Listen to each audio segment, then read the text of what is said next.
Welcome to the Grace and Grit podcast, made for women who want their healthiest years to be ahead of them, not behind them. Join your host, Courtney Townley, right now as she breaks down the fairy tale health story you have been chasing all of your life into sensible action steps and lasting change.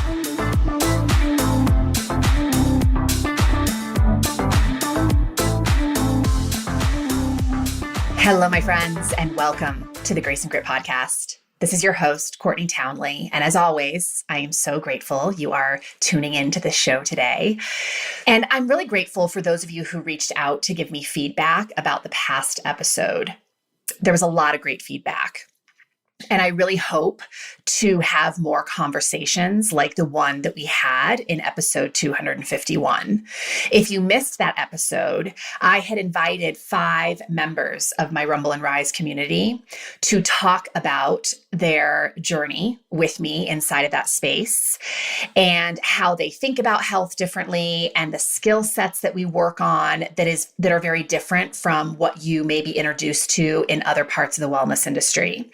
So if you're someone who has ever considered working with me on a deeper level, or more specifically, joining the Rumble and Rise community, do not miss that episode. Again, it's episode 251. Now, today, I thought it would be helpful to talk about getting unstuck. And why? Because getting stuck along the path to change is a thing. It happens. It happens a lot. In nearly every initial consult that I have ever done with a client, there are a few sentences that I almost always hear. And one of those sentences is, "Courtney, I just feel stuck." And what's interesting about this is when I do a little bit more digging, meaning I start asking a lot of questions, what I usually find at the root of the stuckness are one, if not all, of the following. The first is vision problems. And what I mean by vision problems is lack of clarity and a lack of direction. The other thing I often find is what I call stinking thinking. We're not thinking in a way that actually creates forward momentum. I also often find a very powerful fear of feeling something. So there's an unwillingness on some level to sit with certain emotions. And the other thing that I find is there might be some action that's being taken, but it's flimsy action. It's not action that really makes an impact on someone's process. So I thought today we would unpack these 4 barriers to progress and give you some solutions or the antidote to these things. So if you're serious about making change in your life, these 4 things really can be a sort of poison to your process. So let's dive in and explore each one in a little bit more depth. So the very first one that I mentioned was vision problems. Reason number 1 you might be stuck is that you might have vision problems. And vision problems come in a lot of forms. If you've been around the Grace and Grit block for a while, you've listened to this podcast for a while, you've heard me talk about my amazing dog, Sully. Sully's a 200-pound Great Dane who doesn't have eyes. He had his eyes removed in December because of a birth defect. And I'm bringing that up in this episode because I have a blind dog. And when he is in certain situations, he has a really hard time navigating. He navigates beautifully in most scenarios because he uses his other senses. But one of the scenarios that I can think of that really challenges him is when he is like in a parking lot. Right? There's cars everywhere. And so every direction he turns, he bumps into something.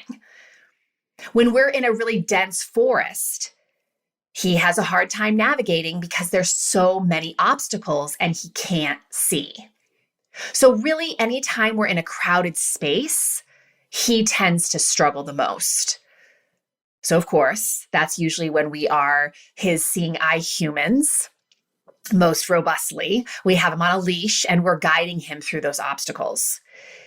And I see this with a lot of women in their process, that they aren't really opening their eyes to the obstacles that are around them. And if you don't see the obstacles, you can't navigate yourself gracefully. The other thing I see with vision challenges in a process is having fuzzy vision. So when I was in high school, I think it was my junior year, I was a really good student through high school. I got good grades, I studied hard, and I worked hard. But in my junior year, I was really rumbling with not being able to see the chalkboard. So of course, I was struggling. I wasn't able to do the work as effectively because I was missing a lot of the information. So fuzzy vision along your journey might be that you just haven't taken the time to get super clear on what it is that you really want, so you can create a strategy to get there more effectively. To make progress, you need to see clearly. Where are you heading and why do you want to go there? And this seems so basic, doesn't it? It seems so obvious that if you don't know where you're going to spend a lot of time on roads that you don't need to be on. But I think a big reason this is a problem is because a lot of women are living their life so fast and furious, they're not actually taking the time to slow down and ask themselves what they want at this age and stage of life. What do they want for the next 5 or 10 years of their life? And another barrier to that is simply giving ourselves permission to want more than we already have. So clarity of vision is really important. And of course, I always use weight loss as an example here, because I feel like the goal of weight loss is not a very clear vision. And let me explain that. When you say that you want to lose weight, as a coach, I would challenge you to go deeper. What is it you think losing weight is actually going to afford you? What is this really about for you? I'm willing to bet it's about improving your confidence. It's about maybe increasing your energy, reducing your pain, having more integrity with yourself, going to bed at night feeling peaceful about how you showed up in the day. Those are really the reasons most likely that you're setting a weight loss goal. And when you have clarity that that's really what it's about, you can ask yourself the question, what kind of woman would I need to be in order to accomplish that? And in order to become that woman, of course, there's going to be obstacles. And you need to be able to see those obstacles in order to gracefully maneuver your way around them. And seeing obstacles really sounds like, isn't it interesting that every time I go out to eat, I overindulge? Isn't it interesting that when I don't sleep well, I'm more reactive to food? Isn't it interesting that when I don't feel good about myself, I turn to alcohol for comfort? This is what seeing obstacles allows us to do. It allows us to get wildly curious about the obstacles and, more importantly, about the strategies we could start trying on to overcome those obstacles. So your solution to fuzzy vision is getting clear on what you really want and why. Asking yourself what kind of person you need to become in order to create that for yourself. Starting to really see and look for the obstacles that are standing in your way. And premeditating the strategies that you could try on to effectively maneuver your way around those obstacles. All right, let's address reason number 2 you may feel like you're stuck. You have stinking thinking. Here's the truth. If you don't believe you can, you won't. If you don't believe you're worth it, you won't allow it. If you don't believe you have the time, you won't have the time. Whatever you think is what you will find evidence for. Your thoughts are self-fulfilling prophecies. And the thinking that got you stuck is, of course, not the thinking that is going to get you unstuck. You have to start thinking in new ways. You have to change what you believe about yourself and your possibility. And one of the things I've talked about this in past episodes, one of the ways we really get ourselves stuck is by constantly referencing our past, who we have been, what we have believed, rather than being future focused. What do I want to believe now? Where do I want to be in 5 years? That opens you up to a completely different level of thinking. And I get it, right? Beliefs feel unchangeable. They feel like a fact. They feel like they just are. But all a belief is truly is a recycled thought. You are a recycling thought machine. Literally. I mean, we think the same thoughts on a continuous loop all day long. And the real bummer is we don't even know with specificity what those thoughts actually are. Right? We've been thinking them so often for so long, they're just on this unconscious loop. And so it's our work to shine the light on the thoughts that are driving our behavior if we want to change our behavior. So the solution to stinking thinking is believing new things, which requires practicing new thoughts, not just for a few days, not just for a few weeks, but repeatedly over many months, many years, until it just becomes what you believe.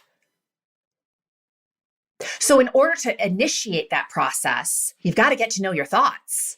And I know a lot of us think we know what we're thinking all the time. But I am constantly surprised when I put pen to page what actually comes out. So be willing to get to know your thoughts by starting to do brain dumps. Brain dumps are just pen to page and writing about something you're rumbling with. Writing about a result you're getting that you don't like. Write about something you're doing that you wish you weren't doing. Write about something you are doing that you aren't proud of. And just start to examine with curiosity the thoughts that are underneath that. And when you start to see the thoughts, you get to ask yourself, is thinking this way useful to me? Is it helping me to create a result that I want? Because again, your brain will always seek evidence for what you think. So if you think something like, I'm a terrible mother, you are going to seek out evidence for all the reasons that that's true. And is that useful to you if you want to feel like you're a good mother? If you want to feel confident in your ability to mother? I would say no, it's not useful. It's going to do the opposite. It's going to make you feel terrible. So a more useful thought might be something like, I really love my kids, and sometimes that means making hard decisions. My kid is, he's 11 years old, and he was telling me the other day that, Mom, I'm not really good at math. And of course, I had to sort of do some parenting and coaching in that moment. And I invited him just to add the word yet to the end of that sentence. I'm not good at math yet. Because just that simple shift makes that thought so much more useful. It means I'm a work in progress. It means I'm working towards it. I'm learning a skill set versus the sentence without yet. It's almost like I'm absolutely never going to be good at this. So why even try? That is not useful. The other thing I offered him is, babe, you could just tell yourself, I've never done this before. So of course it feels awkward and new and like I'm a beginner, because you are. And there's nothing wrong with that. So I've never done this before is far more useful to him than saying, I'm not good at this, as if it's a fact. So check your thoughts by writing down what you're thinking. Are they useful or not? And how might you start thinking about that same situation in a way that is useful to you? All right, reason number 3, you may be feeling stuck. You have a fear of emotion. You have a fear of feeling certain feelings. And let me kind of preempt this by saying it's not that you don't know what to do to improve your health or improve your life. It's that you're not doing those things, not with any kind of regularity. And why is that? Well, it's probably because you feel awkward learning new skills. You feel uncertain. You might start feeling a little frustrated. You feel uncomfortable. You feel inconvenienced. Those are all feelings. And if you aren't willing to feel those feelings, you're never going to make progress. You're going to remain stuck. So I want to remind you that resistance is going to show up often and much as you try to improve your life. And all resistance is an unwillingness to feel something. That's all resistance is. I'm unwilling to feel uncomfortable. I'm unwilling to feel inconvenienced. I'm unwilling to feel curious. And when you're unwilling to feel those things, how could you possibly change your life? Because those things come with any transformation process. The things we do to avoid feeling certain emotions are what keep us stuck. A lot of you have heard me throw around the term buffering before. Buffering is when we do something that feels better than what we originally planned. So I'm not going to eat what I planned for lunch today. I'm going to go out and have a burger because that feels better. Rather than sit with my stress after work and process that in a way that serves my well-being, I'm going to pour myself a glass of wine. Buffering has a long-term consequence. When you constantly turn to things that make you feel better all the time, there is a cost to that. So, what are you unwilling to feel? When you notice that you're buffering, why are you buffering? What is it that you are unwilling to feel? Expose the emotion. Change requires feeling hard things. There's no question. And I've posed this question before. I want to pose it again. What if you were willing to feel any emotion all the way through? Do you think you would feel stuck? Of course not. So why aren't you willing to feel any emotion? Well, I would argue that it's probably because you have a lot of thoughts about what certain emotions mean. So this is all the more reason why we need to really examine our thinking. When I feel frustrated, what am I making that mean? When I feel anxious, what am I making that mean? When I feel overwhelmed, what am I making that mean? A lot of you are making it mean things that make you suffer. And it's so unnecessary. Feelings, emotion, is a vibration in the human body. That's all it is. And not one emotion to date has killed you. And yet we act as if we might die if we experience an emotion, which is why we avoid it so much. So the antidote to have a fear of feeling, right? Because fear of feeling is a poison to the change process. So the antidote to that is building courage.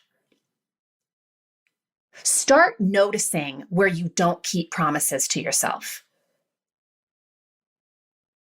Become hyper aware of where you rationalize, negotiate, and compromise your way out of the promises you make to yourself. And be willing to forge for the feelings you're unwilling to feel.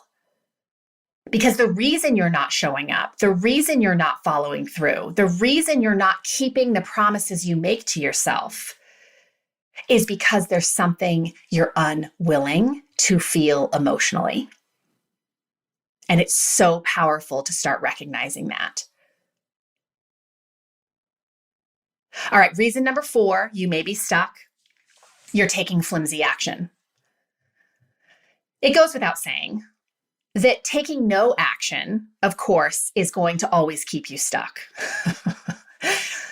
But we also tend to take action that feels very safe and doesn't really risk failure.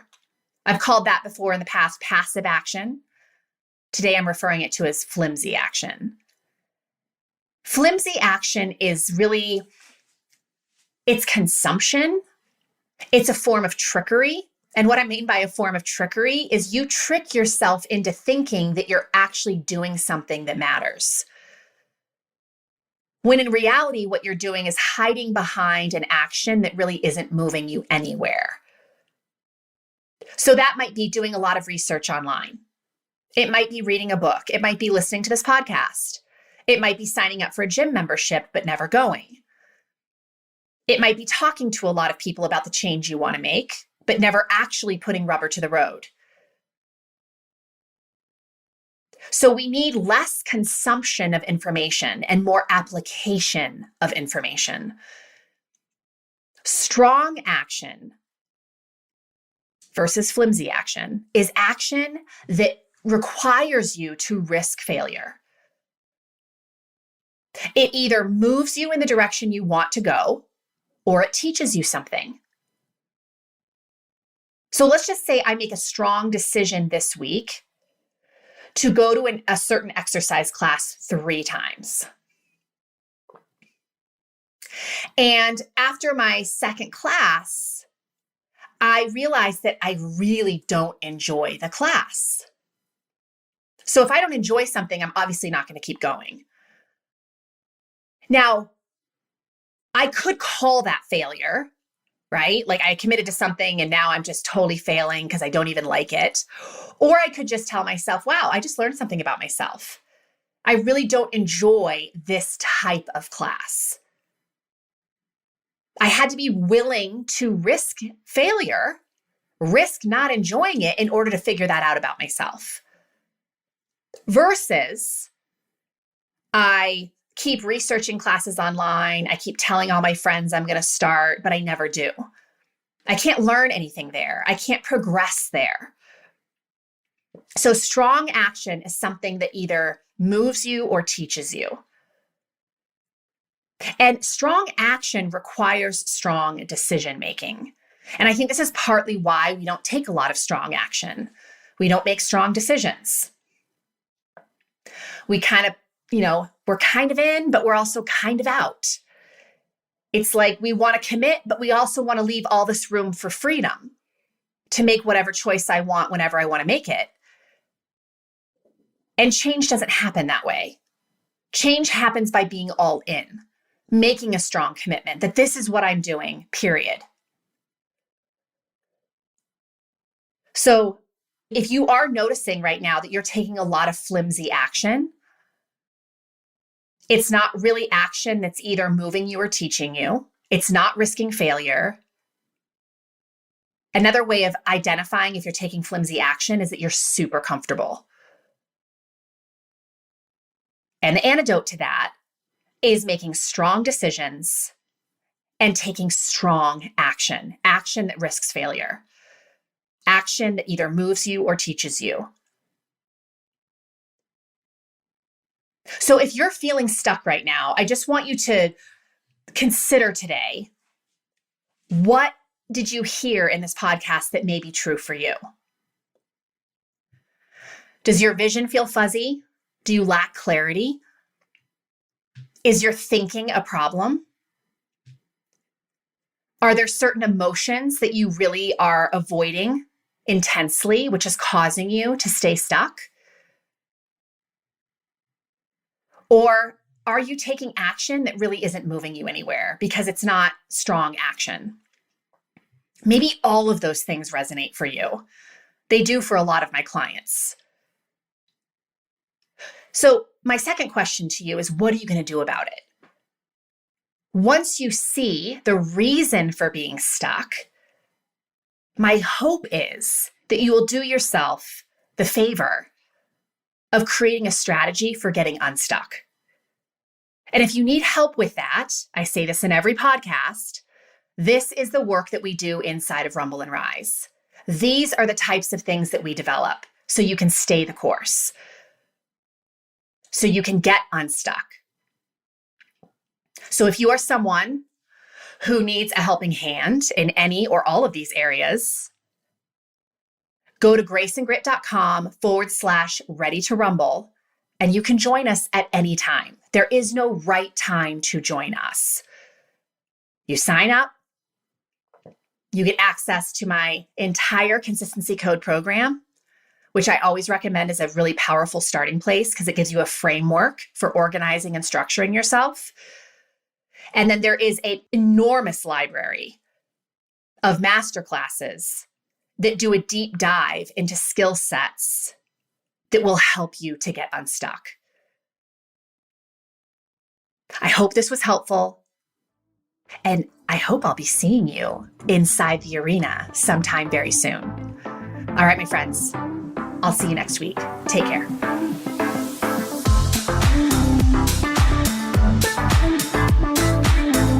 Thank you for listening to the Grace and Grit podcast. It is time to mend the fabric of the female health story, and it starts with you taking radical responsibility for your own self-care.